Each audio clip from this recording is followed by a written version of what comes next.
Hello guys, welcome back to चान्चुको mini vlog. त mini vlog त नभन्यो, एउटा सानो भिडियो बनाउन लाग्दैछु म। कुराकानी चाहिँ के भनेदेखि मैले चाहिँ पहिलेदेखि नै मेकअप चाहिँ सिक्न खोजिरहेको के। अब त्यो मसँग टाइम नभएको कि होइन, एक्सक्युज लिएको कि के भएको अनि मलाई हिजो अस्ति चाहिँ एउटा कुराले स्ट्राइक गर्यो क्या। आखिर क्लासै लिने हो भने पनि आफूसँग बेसिक नलेज त हुनुपर्छ नि त होइन, आफूसँग बेसिक प्रडक्ट्सहरू त हुनुपर्छ नि त।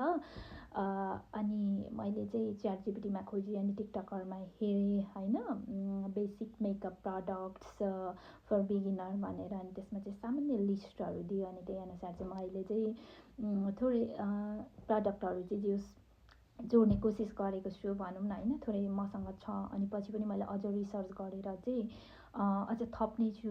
अनि त्यसमा चाहिँ मैले प्रिटी क्लिकबाट चाहिँ थोरै सामानहरू लिएको छु। अनि के लिएको छु त्यो चाहिँ म हजुरहरूलाई देखाउँछु है। अनि एउटा कुरा चाहिँ मैले प्रिटी क्लिकमा गएर चाहिँ मलाई I am the beginner one, मलाई चाहिँ एकदम एफोर्डेबल चाहिँ सामानहरू देखाइदिनुहोस्, म एकदम धेरै महँगो लगेर चाहिँ अहिले म खेर फाल्न चाहन्न भने। अनि मैले त्यसमा के सामानहरू लिएको छु एक एक गरी म देखाउँछु है त।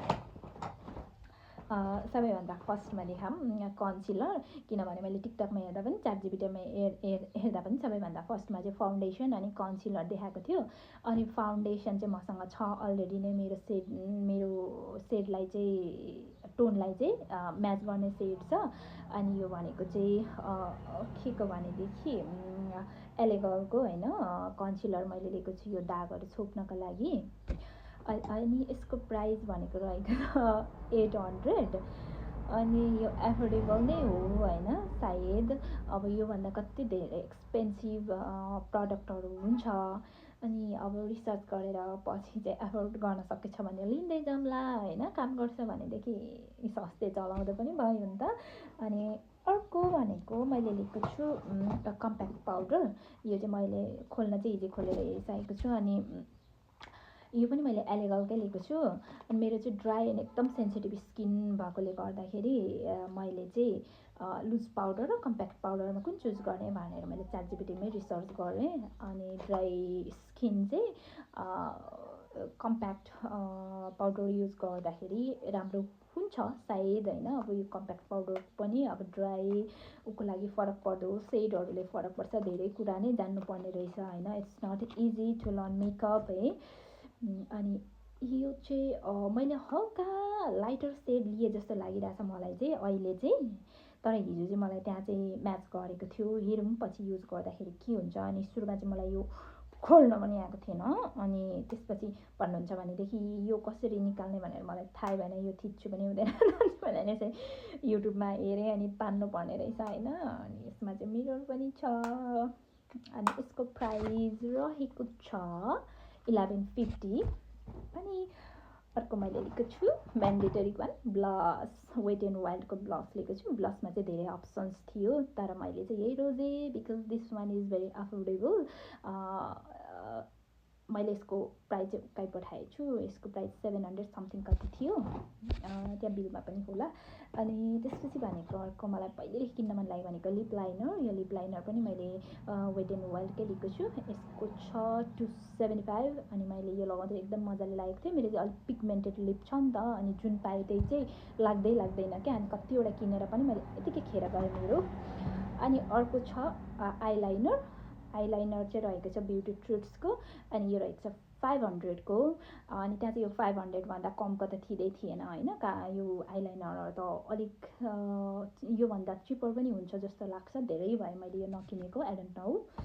अनि त्यसपछि फाइनली मैले लिएको छु यो दुईवटा ब्रस। अनि ब्रस चाहिँ मलाई पहिलेदेखि नै लिनु मन थियो क्या। त्यो मलाई ब्युटिसियनहरूले चाहिँ कस्तो मजाले युज गरेको देख्दाखेरि चाहिँ मलाई पनि ब्रस चलाउन चाहिँ जान्न मन छ।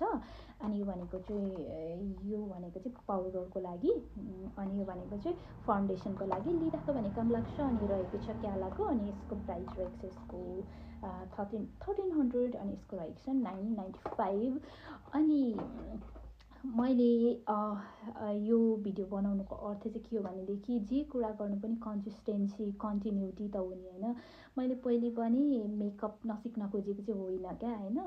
मतलब सिक्न खोजेको भन्नाले आफ्नो लागि होइन, बेसिक त्यो प्रोसिजर। अनि मैले किनेको थिएँ सामानहरू, आई प्यालेटहरू, फाउन्डेसनहरू, तर मैले त्यो कन्टिन्यू नै गर्न सकिनँ। अनि मेरो स्किन चाहिँ अलि ड्यामेज पनि छ, अनि मेरोमा त्यो सुट नभएको जस्तो लागेर पनि मैले कन्टिन्यू नै गर्न सकिनँ। अब हेर्दै जाऊँ होइन, मसँग अरू बेसिक फाउन्डेसनहरू, लिपस्टिकहरू, आई प्यालेटहरू छ मसँग अलिअलि। अनि अब चाहिँ हल्का म डेली अथवा चाहिँ कतै जाँदाखेरि चाहिँ अलिअलि आफै गर्न सिक्छु। अनि इफ पोसिबल भएछ भने मैले क्लास लिने पनि सोचिरहेको छु। अब मेरो जर्नी कहाँसम्म जान्छ हेर्दै जाउँला होइन। अनि अब यस्तो हो, म त अब लेट 20s भइसक्यो होइन, भइसक्यो। यति बेलासम्म पनि मेकअप गर्नु नजान्नु भनेको चाहिँ अलिक इम्बेरेसिङ कुरा पनि हो। अहिलेको त टिनेजरहरूलाई नै कति राम्रो राम्रो मेकअप गर्न आउँछ होइन। अनि अब जो चाहिँ अहिलेसम्म पनि स्टार्ट गर्नुभएको छैन, जो चाहिँ लर्न गरिरहनु भएको छ, सिक्न चाहिँ कहिले पनि ढिला हुँदैन जस्तो लाग्छ है मलाई चाहिँ।